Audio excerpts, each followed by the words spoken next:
Hello friends, welcome back to my YouTube channel Abhay Commerce Classes. Today we are study about part 2 of nature and purpose of business, that is chapter 1 of business. So let's start. So firstly is branches of commerce. There are basically two branches of commerce are first trade, second aids to trade. First trade. Trade refers to buying and selling of goods and services with the aim of earning profits. And aids to trade, it refers to those activities which facilitate the purchase and sale of goods, that is, which are meant to assisting trade.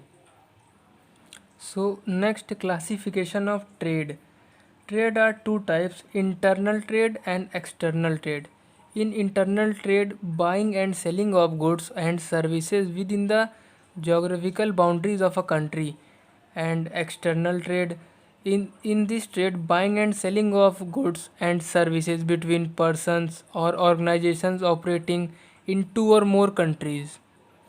In internal trade, there are two systems, wholesale and retail. Wholesale, it involves buying and selling of goods in large quantity.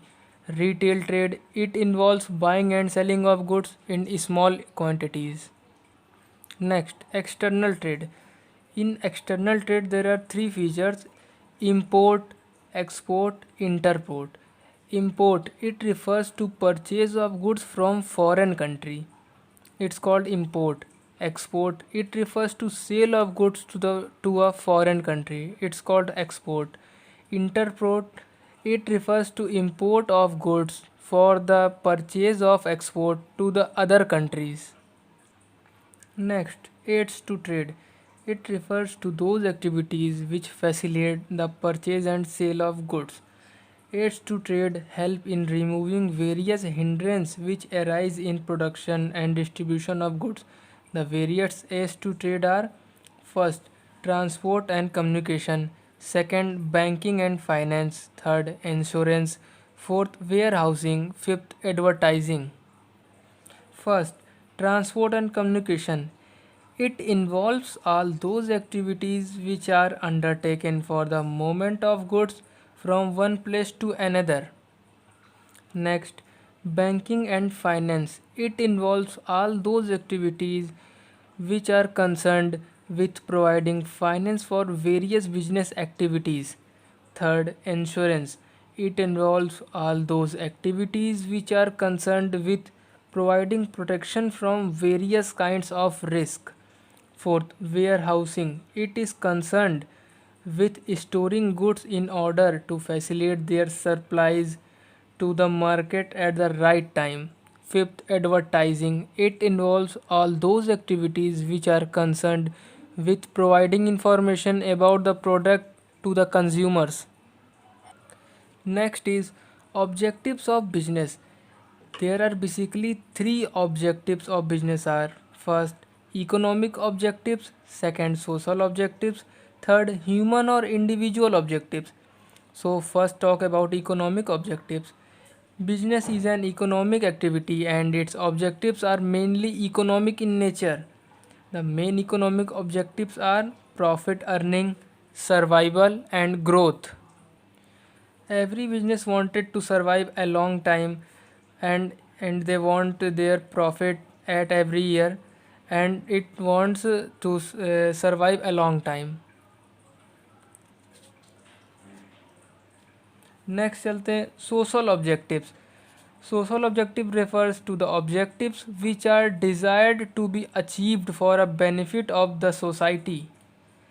Some of the major social objectives are: supply of quality products at fair prices, and second, generation of employment opportunities; third, protection environment; fourth, community service; fifth, welfare of employees.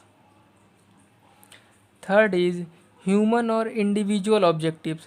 Human or individual objectives refers to the objectives related to the individual needs of the employees of an organization.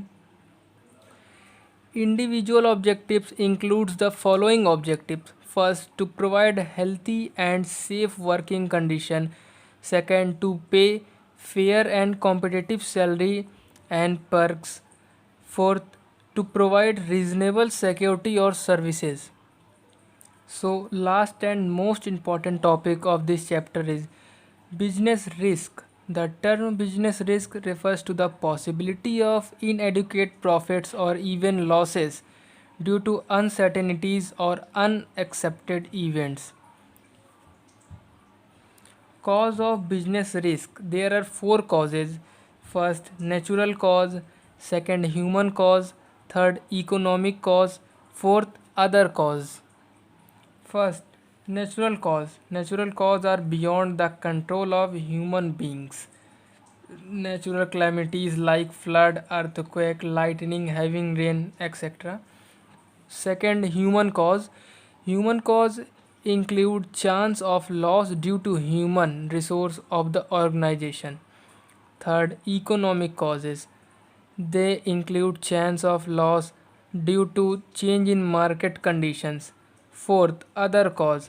There are also a number of other factors which cause business risk. So thanks for watching my video, and one thing, we also made important notes for examination, so please subscribe my channel and like, share also. Thank you.